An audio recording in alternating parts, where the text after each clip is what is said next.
Hi, this is the Pixel tab and I'll show you how to edit notification panel shortcuts on this device.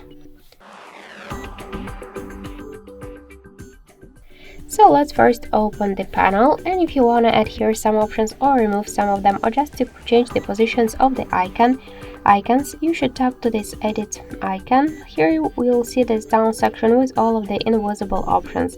To add them to your panel, you should hold the icon and drag it to this up section by this way. Just hold and drag it.